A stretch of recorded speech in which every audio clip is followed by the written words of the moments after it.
रहीम। आज हम जिस टॉपिक पे बात करने वाले हैं वो बहुत ज़रूरी है बच्चों के लिए भी और वालिदैन के लिए भी।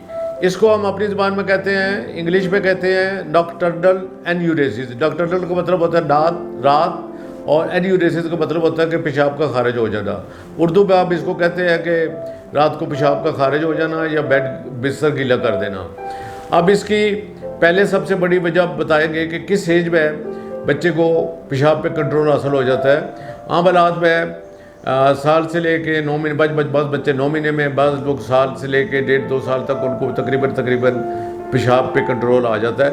और वो डिपेंड करता है कि उनकी बेसिक ट्रेनिंग कैसी की गई है। अगर इससे ज़्यादा उम्र में पेशाब पे कंट्रोल नहीं होता तो फिर थोड़ी सी फिक्र की बात है। अगर 5 साल की उम्र के बाद पेशाब पे कंट्रोल नहीं होता तो फिर इसका मतलब है कि पेशेंट या बच्चा जो है वो नॉकटर्नल एन्यूरेसिस का पेशेंट है। अब इसकी आप अगर वजूहात देखें तो इसकी वजह ये है कि या तो बच्चा ज़हनी दबाव या ज़हनी परेशानी में है, या हो सकता है उसको कोई ऐसी छोटी मोटी बीमारी हो, तो जैसे उसका जो पैदाशी तौर पे उसकी जो ब्लैडर है जहाँ पेशाब हम जमा करते हैं उसकी कैपेसिटी कम हो, या उसकी फैमिली में किसी को हो, तो ऐसी सूरत में, या फिर ये होता है कि छोटी मोटी कोई पेशाब की इन्फेक्शन हो, या फिर अल्लाह ना करे शुगर भी हो सकती है, तो उसके लिए मामूली सा एक टेस्ट है यूरिन आरी, वो आप करवा के देख सकते हैं। तो उससे भी अंदाज़ा हो जाएगा कि उसकी कोई मेडिकल रीज़न तो नहीं है। तो उसको आप साइड पे कर लेते हैं।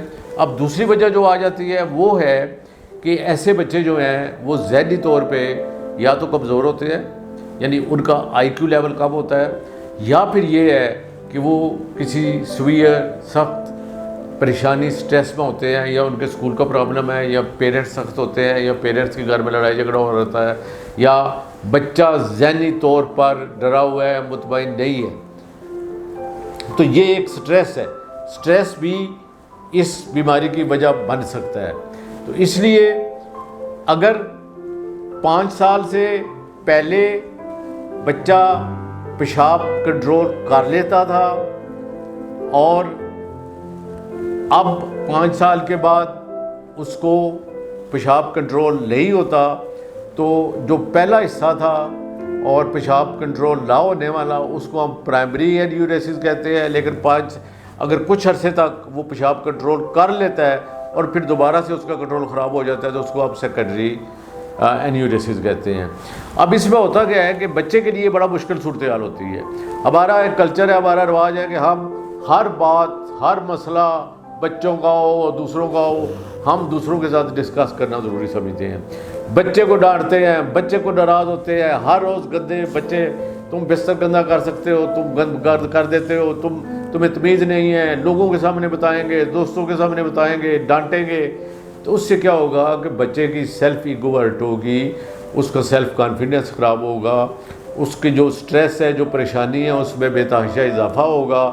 तो बजाय फ़ायदा होने के वो पहले की निस्बत ज़्यादा करना शुरू कर देगा।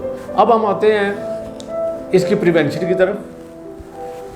होता ये है कि जो बच्चा बड़ा होता जाता है, मसलन 5 साल के बाद जो वो बढ़ता जाता है, 12 साल की उम्र तक काफ़ी बच्चों का कंट्रोल आ जाता है, 18 साल की उम्र तक तकरीबन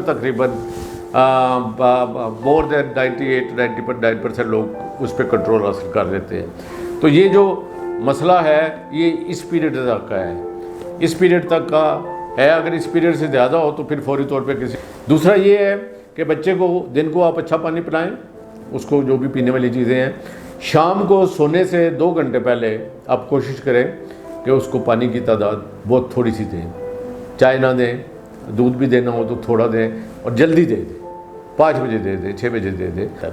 इसके अलावा अब हम आते हैं एक बड़ी ज़रूरी ट्रीटमेंट के ऊपर, वो है पॉजिटिव इन्फोर्समेंट, यानी कि मुस्बत तरीक़ा इलाज।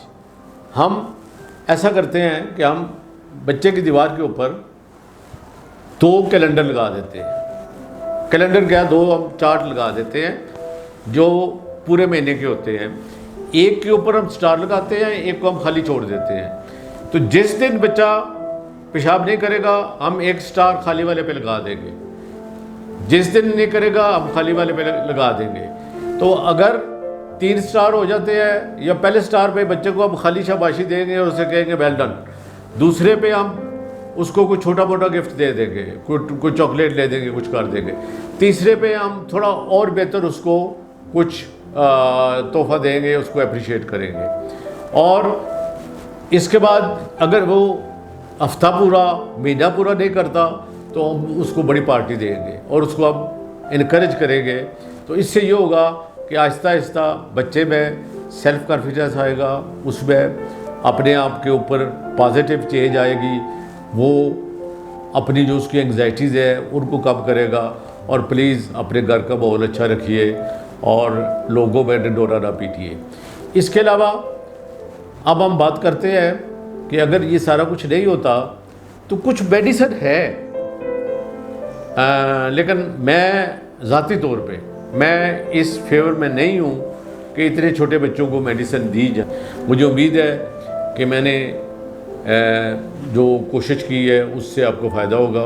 प्लीज़ ये एक अच्छा टॉपिक है, ये सब हर घर का टॉपिक है, इसलिए बराए मेहरबानी इसको ख़ुद भी अच्छी तरह सुनिए, अपने दोस्तों को भी शेयर करिए और इसको आप और लोगों तक भी पहुँचाइए। शुक्रिया, खुदा हाफ़िज़।